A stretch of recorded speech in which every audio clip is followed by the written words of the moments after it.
안녕하십니까, 래필입니다. 10월 1일 두산 에너빌리티 보도록 하겠습니다. 증시 먼저 보겠습니다. 코스피 2.13% 하락했고요. 코스닥은 1.37% 하락하면서 어제 마지막에 이제 급락을 하면서 코스닥이 마무리가 되었습니다. 특히 코스피는 다시 한번 2600선을 이탈을 하였고요. 외국인 투자자가 1조 가까이를 매도를 하면서 계속해서 크게 던지는 모습이 나오고 있습니다. 기관 투자자는 2천억 정도를 매도했고, 코스닥도 외국인 투자자 500억, 기관 투자자 250억 매도하면서 양매도 진행이 되었습니다. 코스피는 지금 2,590포인트로 계속 이어지고 있고, 자, 올라가다가 이제 다시 한번 꺾이기 시작합니다. 그래서 고점을 점점 낮춰가는 그런 추세에서 이번에는 이제 한번 뚫고 나갔다라는 좀 안도감이 있었는데, 다시 한번 이제 크게 하락을 하면서 또 그 아래로 떨어지는 분위기이고요. 이 코스피가 계속해서 이런 불안한 모습을 보이는 것이 전체적으로 이제 금리에 대한 정책이 코스피의 좋은 방향으로만 가지 않고 있기 때문입니다. 지금 이제 우리나라 증시와 니케이 지표가 굉장히 비슷하게 흘러가고 있는 이유 중에 하나는 엔캐리 트레이드 청산이라는 그런 이슈로 계속해서 공격을 좀 받고 있는 그런 상황이고요. 그동안 이제 일본의 저금리 정책으로 우리나라 증시에도 많은 그 일본의 자금들이 유입이 되어 왔던 것 같습니다. 근데 그게 엔캐리 트레이드 청산에 대한 그런 조건이 만족이 되니까 이제 우리나라 증시를 팔고 일본으로 다시 돈이 돌아가는 그러한 상황이 좀 만들어지고 있는 것 같은데요. 코스피만 떨어진 게 아닙니다. 어제 이제 니케이도 크게 한번 주가가 떨어졌었고요. 4% 이상 떨어지면서 큰 음봉이 나왔는데 오늘은 2% 가까이 반등하면서 오늘 일본은 이제 휴일이 아니었죠. 그래서 우리나라만 휴일이었기 때문에 이렇게 좀 오늘은 반등하는 모습이 나왔습니다. 자, 그러고 이제 중국 증시도 지금 계속해서 이제 기준율을 떨어뜨리고 금리를 떨어뜨리면서 정말 이제 말도 안 되는 상승률이 또 나오기 시작했고요. 뭔가 투기 자금이 몰리는 듯한 그러한 움직임이 나타납니다. 주기적으로 이제 중국 증시가 크게 올라갔던 그런 움직임이 있었는데 이번에도 좀 유사한 움직임이 나타나는 것처럼 보이고요. 이것은 사실 중국 증시에 대한 그런 좀 기대감보다는 금리 인하에 대한 그런 일시적인 상승이 아닐까라는 생각이 좀 듭니다. 저 부분에 대해서 분명히 부작용이 좀 나타날 수 있고요. 그 다음에 이제 다른 다우 나스닥은 계속해서 고점을 유지하고 있긴 합니다. 모든 지표들이 지금 제각각 움직이고 있기 때문에 상당히 지금 분석하기도 좀 어려운 상황이고요. 금리 정책이 다들 제각각으로 가면서 상당히 복잡하게 연결되고 있습니다. 우리나라 증시가 갑자기 이제 이렇게 또 니케이와 지표가 떨어진 이유 중에 하나는 일본에 대한 금리 정책이 또 어떻게 될지 모른다라는 그런 미지수 때문이었거든요. 그래서 이시바가 이제 일본의 총리로 이번에 지정이 되었는데 그 이시바는 지금 이제 긴축 정책을 선호하는 그런 이 쪽입니다. 그래서 일본의 긴축을 진행을 한다라고 하면 여기는 엔화에 대한 금리를 가속화시킬 겁니다. 높이는 것을. 그래서 지금 물가가 높기 때문에 일본이 그 물가를 잡기 위해서 금리를 높일 수 있는데 그걸 금리를 더 빠르게 높였을 때는 지금 이제 엔화에 대한 가치가 급등을 할 수밖에 없는데 그렇게 되면서 이제 니케이 증시도 폭락을 하고 해외에 있는 자산들이 엔캐리 트레이드에 대한 그런 영향으로 좀 같이 폭락을 하는 모습이 나왔습니다. 그래서 오늘 이제 그 부분에 대해서 조금 완화가 되는 움직임이 나와서 다행히 좀 니케이가 2% 가까이 반등을 했는데 그 이후에 이제 어떤 움직임이 나타날지는 우리도 아직은 알 수가 없습니다.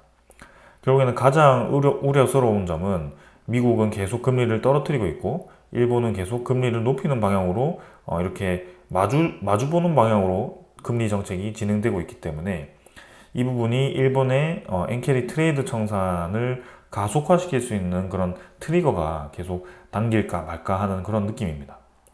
그래서 지금 그 금액 자체가 상당히 크기 때문에 우리나라 증시에도 많은 영향을 줄 수밖에 없고요. 코스피의 외국인 투자자가 이렇게까지 연속적으로 많이 이탈을 한다는 것은 무언가 문제가 있다고 좀 보여집니다. 그래서 1조 가까이 이탈하면서 코스피 크게 떨어졌고요. 금융투자를 비롯해서 지금 기관 투자자들도 매도를 하면서 이틀 정도 또 이렇게 빠지고 있습니다. 그래서 이러한 추세가 또 안정을 찾고 다시 돌아올지 아니면 계속 이런 식으로 좀 눌러지는 방향으로 될지는 한번 보겠습니다.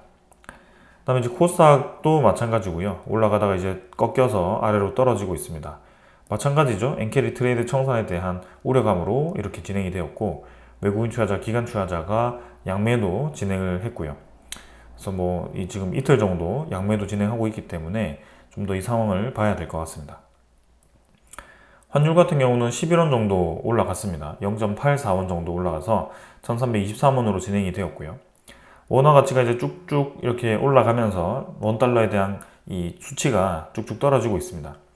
그래서 아무래도 금리가 점점 이제 미국 금리가 떨어질 것으로 보여지기 때문에 이렇게 원화 가치도 계속 내려가는 중인 것 같고, 이제 월봉이 꺾였죠. 상승 추세가 꺾이면서 이제는 아래로 이 공간을 메워주기 시작할 겁니다. 장기적으로 봤을 때는 환율은 계속 떨어질 걸로 저는 보고 있고, 그게 지금 일본 금리가 높아지면서 영향을 주는 것이 좀 한 가지가 굉장히 변수로 작용을 하고 있다. 그래서 그러한 부분들 체크를 하면서 좀 보면 될 것 같습니다. 지금 이제 미국 증시는 보합 수준으로 선물 지표 진행 중이고요. 유럽 증시도 마찬가지입니다. 그래서 미국과 유럽은 크게 지금 변동은 없고요. 오늘 니케이는 좀 반등을 하였습니다.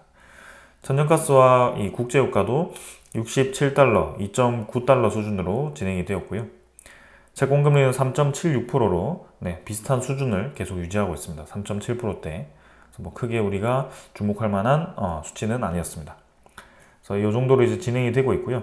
이 외환에 대한 가치 중에 특히 달러 N에 대한 이 수치에 대해서 이 수치가 급락을 하면 이 엔화에 대한 가치가 급등을 했다라고 보고 지수가 이제 급락을 하는 모습이 나왔고요. 또 오늘은 반대로 이제 144달러 N을 회복을 하면서 다행히 이제 시장이 반등을 하기 시작합니다. 그래서 지금 이 N 달러가 140N을 깨면은 상당히 이제 이 시장이 크게 반응을 할 수 있기 때문에 이러한 부분들을 우리가 좀 눈여겨서 좀 봐야 될 것 같고요. 제 근래 들어가지고 이 140N 자리는 계속 지켜주고 있기 때문에 그러한 부분이 지켜지는지도 계속 보겠습니다. 그래서 이제는 이전 데이터와는 완전 다른 상황이 만들어졌고요. 일본이 금리가 지금 플러스로 진행되었고, 그게 점점 높아질수록 이제 엔캐리로 인해서 나와 있던 엔화에 대한 그런 부채들이 이자를 갚기 위해서 부담스러워지는 위치까지 가고 있습니다. 그래서 그러한 것들이 이제 싹 빠졌을 때 이제 경제가 버블이 터지기 시작할 텐데요. 그러한 이제 기반이 되고 있던 엔화가 과속화되게 나온다면 이제 이 글로벌 경제가 어떻게 영향을 받을지도 우리는 아직 알 수는 없습니다. 한 가지 확실한 점은 전 세계적으로 이제 부채가 굉장히 높다. 이제는 우리나라 포함해서 미국도 마찬가지고요.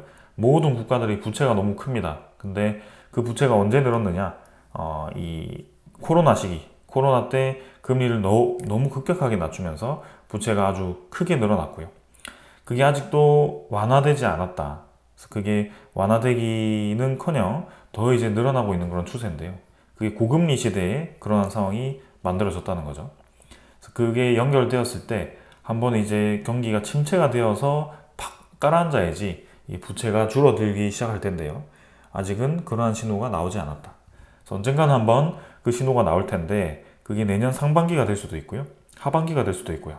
그래서 그러한 부분들은 우리가 아직은 정확하게 파악하기는 어렵습니다. 그래서 좀 추세를 보면서 그러한 상황이 올 수도 있겠구나라고 생각을 하시고 100%의 자산을 지금 위험 자산에 넣을 필요는 없다고 생각합니다. 제 생각에는 지금 본인의 자산 중에 반 이상은 지금 넣으면 안 되지 않나라는 생각을 좀 하고 있고, 금리 인하가 지금 초기이긴 하지만 금리 인하가 되면 시장의 유동성이 풀려서 좀 좋은 분위기가 형성되는 것도 사실이지만 지금은 좀 다르다. 지금 이제 고금리가 오랫동안 유지되었고 부채가 역대급으로 많은 수준에서 그 버블이 하나도 터지지 않았는데 또다시 금리가 떨어져서 그 시장의 유동성이 공급되어서 더 버블이 늘어난다. 이거는 사실 맞지 않는 관계거든요. 그래서 그러한 것들을 좀 생각을 하시면서 대응을 해야 될 것 같습니다. 자, 오늘 여기까지 하고 종목으로 넘어가도록 하겠습니다. 두산에너빌리티 보겠습니다. 140원 하락해서 0.78% 하락했고요. 17,910원으로 마무리되었습니다. 시간의 거래는 거의 뭐 없었고요. 네, 오늘 코스피가 급락을 하면서 두산에너빌리티 좀 올라가다가 꺾여서 하락으로 마감이 되었습니다. 코스피 크게 떨어졌는데 그 대비해서는 지금 이제 테마들은 크게 많이 떨어지지 않았고요.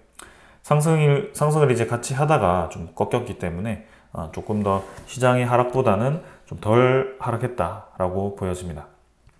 확실히 지금 이 시장이 좋지 않다 보니까 이 지표들이 좀 떨어지는 대로 종목들도 떨어지는 것 같고요.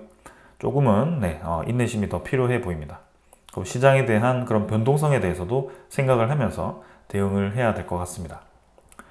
일별 거래량은 230만 주로 진행이 되었고요. 한 200만 주대를 계속 유지를 하고 있죠. 그래서 9월 30일자로 140원 떨어져서 0.78% 정도 하락을 했고요. 한 4일 정도, 한 5일 정도 올라갔다 떨어졌다 계속 진행하고 있습니다. 지금은 이 17,000원 후반에서 18,000원을 계속 왔다 갔다 하고 있고요. 시장에 대한 큰 변화가 없다면 이 구간을 계속 횡보를 할 가능성도 있어 보입니다. 그래서 이제는 21선과 61선이 만나는 지점, 121선까지 모여서 모든 이평선들이 수렴하는 지점까지 도달을 했는데요. 이게 이제 크게 한번 변동을 주기 위해서는 어떤 이슈가 하나가 나와야 됩니다. 근데 지금 두산에너빌리티를 끌어내릴 만한 이슈는 사실 크게 많지는 않아 보이고, 이제는 올라갈 수 있는 소스들이 하나씩 불확실성들이 해결되면서 진행이 되어야 됩니다. 그 시기를 우리는 계속 기다리고 있다. 계산식으로 올라가주면 좀 좋은 그림이 만들어질 것 같은데 한번 보겠습니다. 거래량은 줄 대로 줄었고 양봉이 한번 길게 나올 때도 되었는데 아직까지는 그렇게 움직임이 없습니다. 투자자는 기관 투자자가 34만 주 매수를 했고요. 외국인 투자자는 5만 3천 주 매도했습니다. 기관 투자자는 금융 투자 위주로 해 20만 주 매수 대부분이었고, 연기금 투자자 9만 6천 주 매수했지만 최근에는 매수 매도가 반복되고 있기 때문에 그게 중요해 보이지는 않습니다. 그래서 외국인 투자자는 5만 3천 주 매도하면서 한 이틀 정도 매도하고 있고요. 최근에 변동을 그렇게 크게 하고 있지는 않습니다. 코스피에서는 외국인 투자자가 확실히 좀 크게 이탈을 하고 있거든요. 특히 반도체 종목 위주로 코스피가 많이 빠지고, 외국인 투자자가 이탈하고 있는데, 지금 거기에 비하면 두산에너빌리티는 크게 많이 외국인 투자자가 빠지고 있지는 않는 것 같다라는 생각입니다. 일단은 이렇게 잘 선방은 하고 있는데, 뭔가 이제 우리가 기다린 만큼 좀 이제 우리가 바라보고 있는 그 좋은 시장 상황만큼 좀 빠르게 올라가기에는 아직까지는 뭔가 불확실성들이 많고 수급 자체가 크게 공격적으로 지금 매수를 하고 있지 않다. 그래서 그러한 면에서 이제 거래량을 계속 언급드리는 거고, 거래량이 필요하다. 거래량이 한번 터졌을 때, 위로 한번 뻗고 나갔을 때 그때부터 시작할 수 있다. 그렇게 좀 생각합니다. 자, 그래서 이 정도로 한번 보고 넘어가도록 하고요. 공매도 잔고 한번 살펴보도록 하겠습니다. 잔고는 141만 주고요. 145만 주에서 한 4만 주 정도 상환이 되었습니다.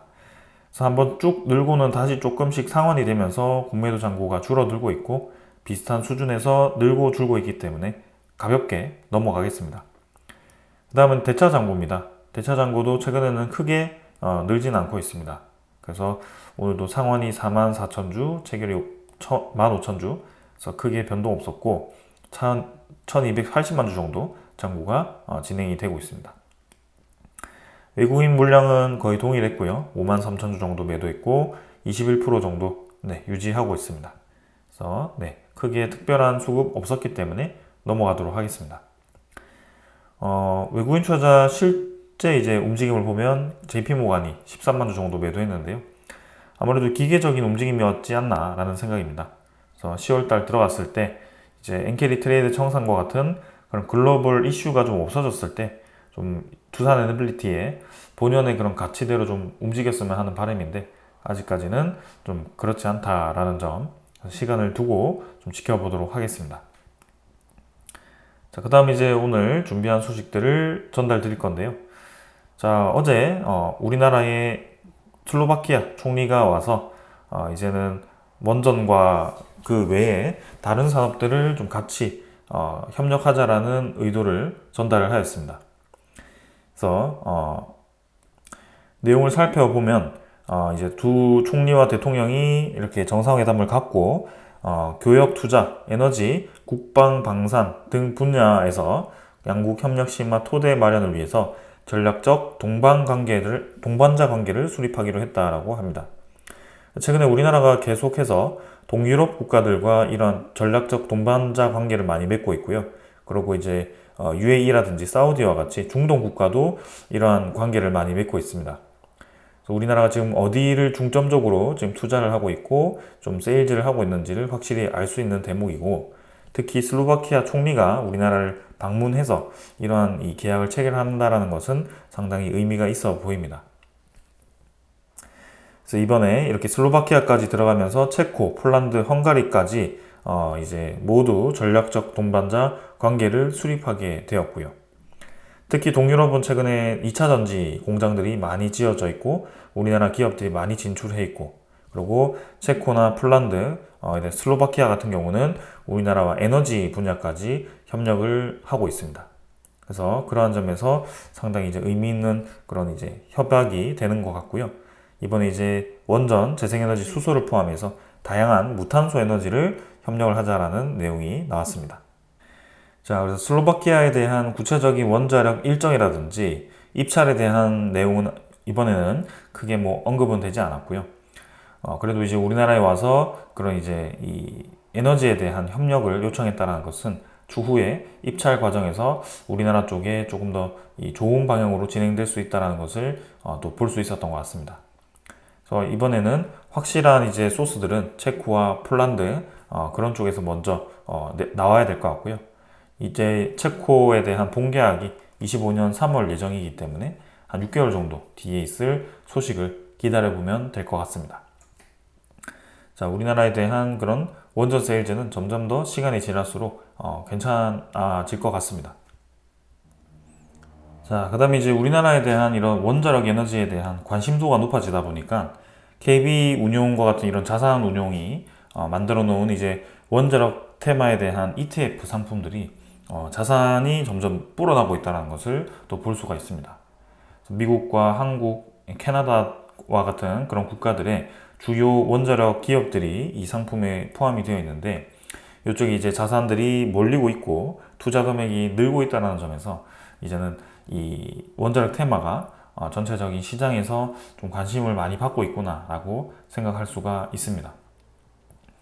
그래서 투자를 한다는 것 자체는 시장에 대한 필요성이 느껴졌다는 거고, 앞으로 산업에 대한 방향이 이쪽으로 진행될 수 있기 때문에 투자자들이 접근을 하는 거고요.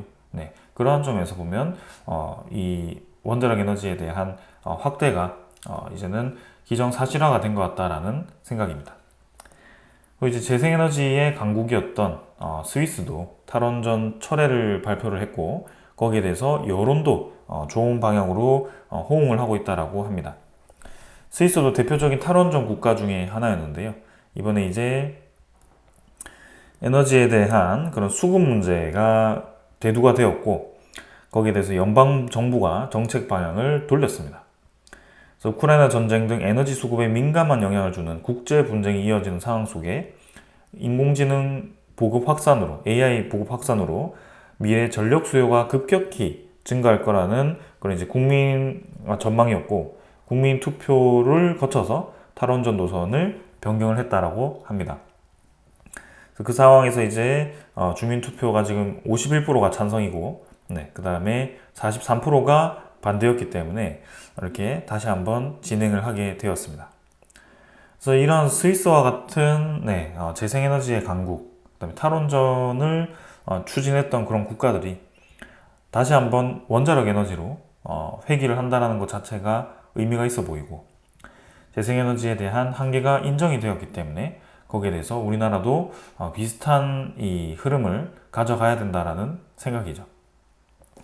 하지만 그런 잣대에서 본다면 우리나라는 아직 신재생에너지에 대한 비중이 낮죠. 그래서 다른 국가 대비해서 많이 낮기 때문에 늘려야 하는 것은 사실이지만, 그것을 꼭 늘릴 때 그 재생에너지만 100%로 계속 늘릴 필요는 없다라는 점입니다.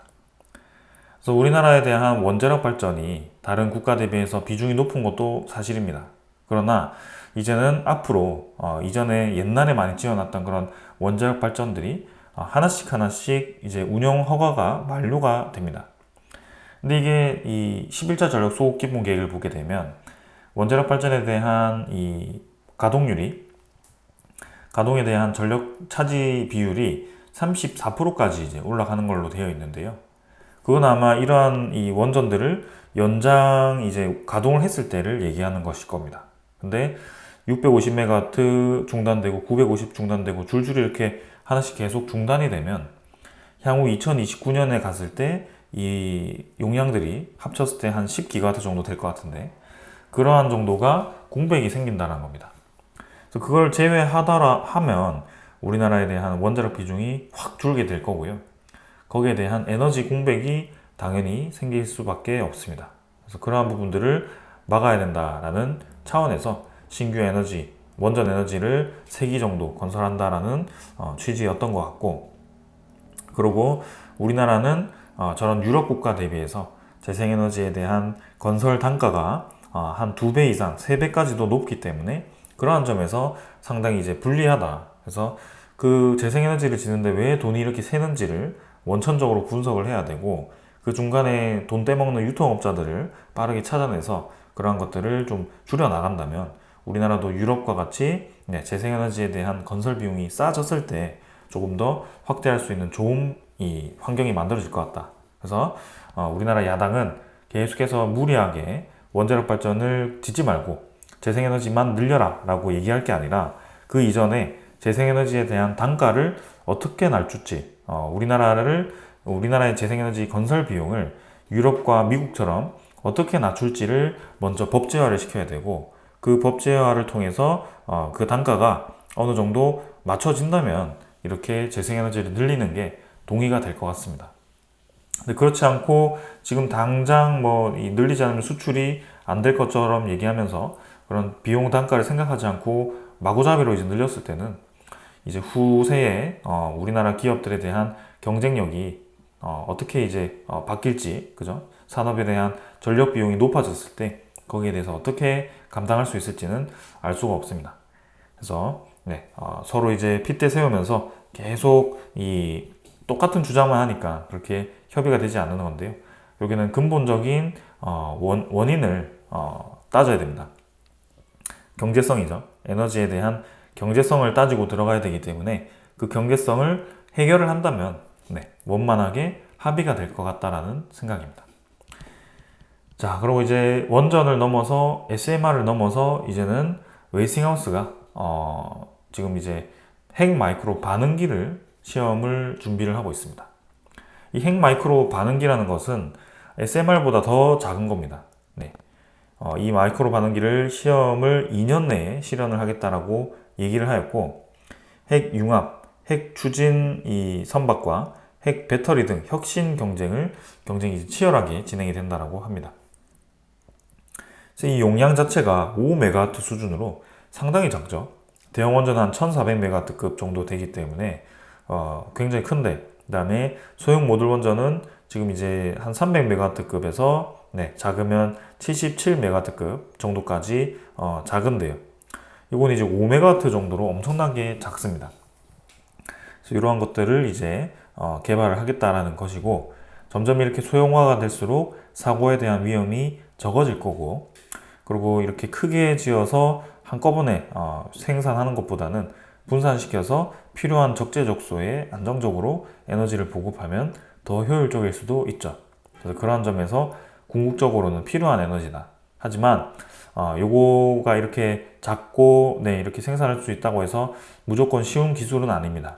결국에는 열 효율적인 면에서 상당히 이제 대형 대비해서는 불리하기 때문에 5메가와트 정도의 이 용량을 내기 위한 열 온도 자체가 상당히 낮을 걸로 예상이 되고, 거기에 대해서 효율 자체가 많이 떨어질 것 같다라는 생각입니다. 그래서 그러한 부분들을 어떻게 해결하는지가 중요할 것 같고, 앞으로 이제 세계가 나아가는 방향은 점점 더 핵 에너지에 대한 고도화로 나아가지 않을까라는 생각입니다. 궁극적으로는 분열이 아니라 핵 이제 융합으로 가겠지만, 일단 계속해서 핵에 대한 그런 에너지 개발과 그런 이 진보는 진행될 걸로 좀 보여지는 상황입니다. 미국에서도 이제 아이다호주의 이제 오클로와 이제 미국의 에너지부가 또 SMR 건설을 위한 그런 부지 조사를 계약을 체결을 했고요. 이 아이다호주 같은 경우는 이제 뉴스케일 파워가 건설 추진했다가 비용이 이제 좀 애매할 것 같아갖고 철회를 했었는데, 지금 이제 이 오클로에서 차세대 원자로 아우라 1.5메가와트를 또 개발을 하고 있다고 합니다. 상당히 이제 작은 이 용량의 그런 이제 원자로를 제작해서 개발을 해가지고 만들겠다. 이 1.5메가와트는 아까 5메가와트보다 훨씬 작은 거죠. 그래서 이제는 태양광 수준의 그죠? 작은 이 에너지를 낼 수 있는 그런 이 모듈로 원전 에너지를 추진하겠다. 위험도 확 낮아지는 거죠. 이 정도면 핵 반응에 대한 그런 이 열폭주가 가장 무서운 상황인데요. 그 열폭주라는 것은 냉각이 제대로 되지 않았을 때, 그 핵 분열에 대한 이 컨트롤이 되지 않았을 때, 그 특정 온도까지 도달했을 때 원자로가 녹고, 그렇게 이제 멜트다운이 되는 게 상당히 이제 우리에게 이 큰 문제가 발생할 수 있고, 수소 폭발이 나타나는 게 상당히 큰 문제인데, 그게 이제 원천적으로 이 열이 그 온도까지 도달하지 않게 만든다면 전혀 이제 문제가 생기지 않을 수가 있죠. 핵 폐기물도 크게 많이 발생하지 않을 수 있고요. 그리고 핵 폐기물을 그 보관하는 것도 이제는 후세로 갈수록 점점 더 노하우가 생긴다면 해결할 수 있을 걸로 보여집니다. 그래서 이러한 방향으로 간다면 이제 마이크로 반응기든 그런 이제 소형 모듈 원전이든 대형 원전이든 두산 에너빌리티의 제작 기술이 필요할 수밖에 없는데요. 이러한 제작 기술이 이제 파운드리 역할을 하기 위한 그런 시장판이 점점 더 깔리고 있다. 그래서 한 번 더 이 상황을 우리가 눈여겨서 볼 필요가 있을 것 같고, 이 좋은 상황을 이제 두산 에너빌리티의 주가 상승으로 연결시키기 위해서는 확실한 한 방향 하나가 나와야 된다. 그거는 이제 미국과의 이제 지재권 합의, 사실상 이제 지재권 소송이 아니라 미국의 이 에너지부에다가 웨이스팅하우스가 우리나라 수출을 막아달라라는 그런 소송을 냈던 건데, 그게 이제 해결이 돼야 될 것 같고, 그로 인해서 이제 미국과 우리나라의 원자력 에너지에 대한 그런 납품 합의, 그죠? 납품에 대한 협력, 이러한 것들이 체결되면 전성기가 오지 않을까. 그리고 뉴스케일 파워와 같은 이런 개별적인 협력을 하고 있는데, 이 뉴스케일 파워도 확실한 계약 소식 하나가 들려오면 좋지 않을까. 어제 이제 한번 조금 떨어지면서 조정을 받았는데, 뭐 그동안 급등을 많이 했기 때문에 이 정도는 떨어져도 상관없습니다. 그래서 우상향을 하고 있는 것도 사실이고 괜찮은 움직임이 지속되고 있기 때문에 한번 눈여겨서 보겠습니다. 그래서 오늘 이 정도로 하고요. 내일 이제 2일 장 열리고 또 3일에는 개천절로 또 휴일이죠. 그래서 이번에는 퐁당퐁당 주식시장이 열리게 되는데 한번 어떻게 되는지 한번 보겠습니다. 일단 니케이가 올라갔기 때문에 엔케이 트레이드 청산에 대한 우려감이 조금 완화되면서 내일 코스피도 좀 올라갈 걸로 보여지고요. 지금은 두산 에너빌리티가 17,000원, 18,000원 왔다 갔다 하는 거 전혀 중요해 보이지 않습니다. 그래서 우리가 기다리는 한방이 나올 때까지 한번 이 끈기 있게 지켜보면 될 것 같고요. 한번 기다려 보겠습니다. 여기까지 하겠습니다. 감사합니다.